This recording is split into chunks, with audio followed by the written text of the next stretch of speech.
The next speaker is Robert Basmadjian. He is going to present the presentation for Morocco. Yes. Thank you. Thank you, Carla. Thank you, everyone, for being present and to see the.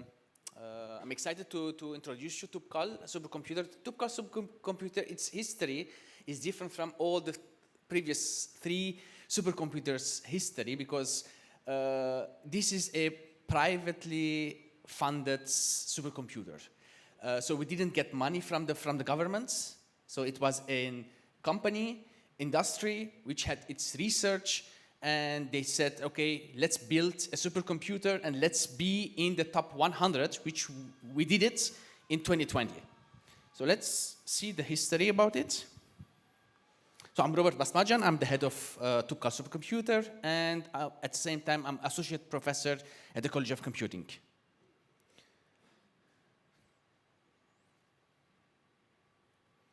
The green one, right? Yes. Maybe you should like this. Yes. So it's working. So Toubkal is a supercomputer acquired by UM6P, and this is managed by College of Computing, where I'm a professor inside it. As I said, the first installation was 2020. Again, it was built by the OCP group, which is a firm industry, one of the biggest industries in Morocco, and they said that, okay, let's build a supercomputer which is going to be in top 100. And the first activation was in 2021. Initial upgrade was December 2021 with A100, and recently, last year, we did another upgrade of H100 GPUs. In a nutshell, we have 71,000 CPU cores. As I said, we have limited number of GPUs. We are not like competing with the big ones, but this limited number of GPUs allows us to do some very basic AI and fine-tuning of some LLMs.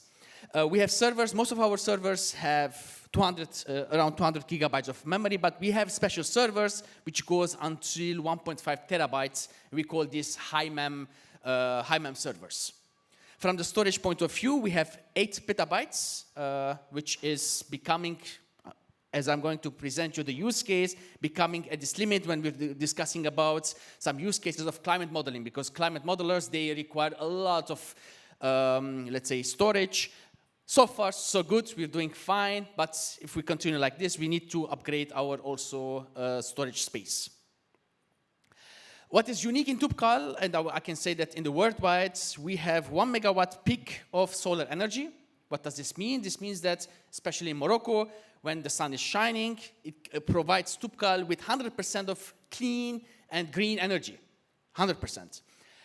From the rankings point of view, as I said, we have 3.16 petaflops. We stayed like this since 2020. We're going gradually back. So as I said, in 2020, we're at top 100. And I just checked today, based on the new listing of June 2026, which happens, I think, today in the morning, we are at 410. So we're getting back. It's clear because still no investments are being done. From the green 500, we are at 183 worldwide.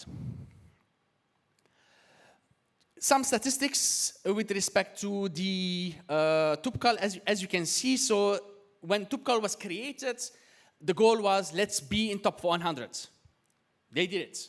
Once I took it over, I had the challenge of building this HPC culture within the Morocco, within the university. And as you can see that 2023, there was a 8% of usage of the whole, this is yearly usage of the CPUs. GPUs are fairly loaded because on one hand, we are in the age of AI. On the other hand, we have very limited number of GPUs, so they are fairly always, let's say, 100% utilized.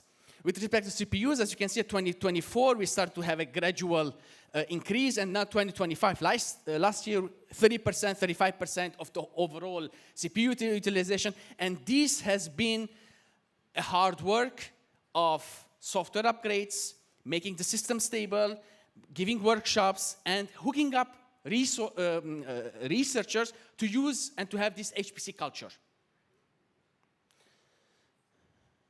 Some software packages for simulations, we have this, some of them are paid, some of them are licensed, some of them are open source.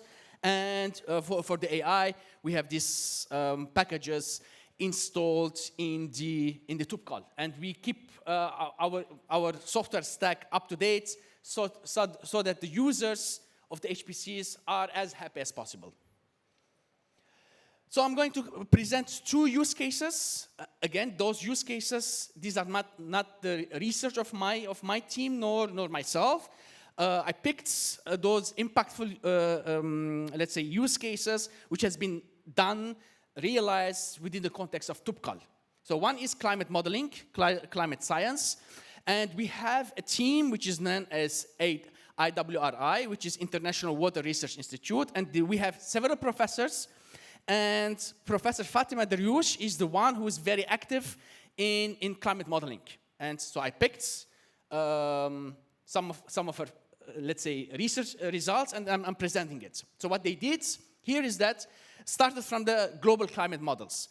We know that global climate models, gives us very elementary information, not detailed information, because we can see that 250 kilometers is not high resolution, right?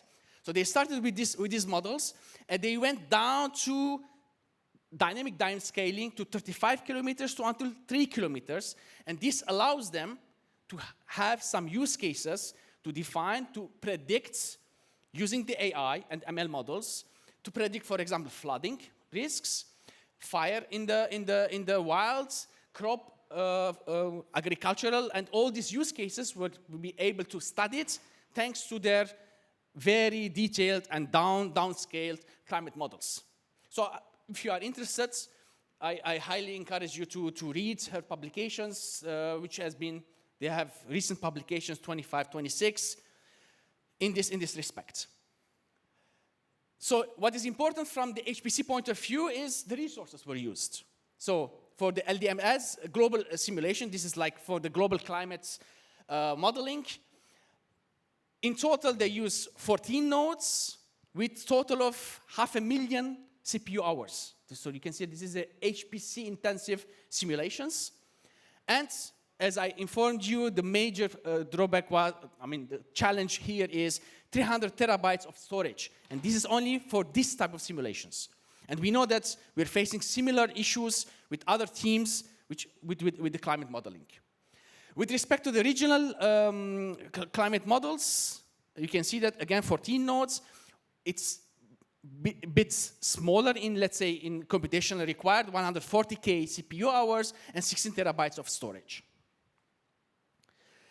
Now, with respect to the green hydrogen, there's another team. This is, I took another team, another research line, which is Applied Physics, Institute of Applied Physics. This is Professor Fatimi, where their objective is to have HPC accelerated multi-scale framework in order to understand and optimize the generation of green hydrogen.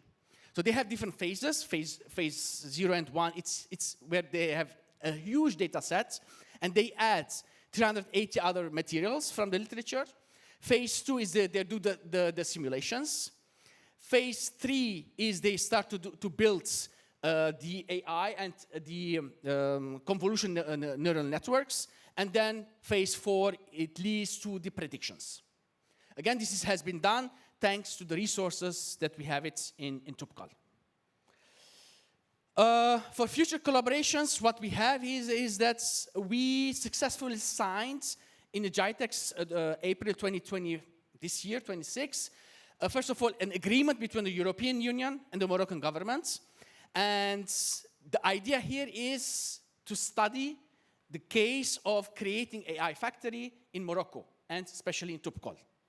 And this is where we signed a letter of intent between Toubkal UM6P and 4 EuroHPC centers of Chineka, Lumi, Genci, and Barcelona supercomputer. So this is like a big milestone, hoping at the end that we'll be creating this AI factory in the coming, let's say, in the coming year or so for Toubkal and for Morocco and for Africa as well.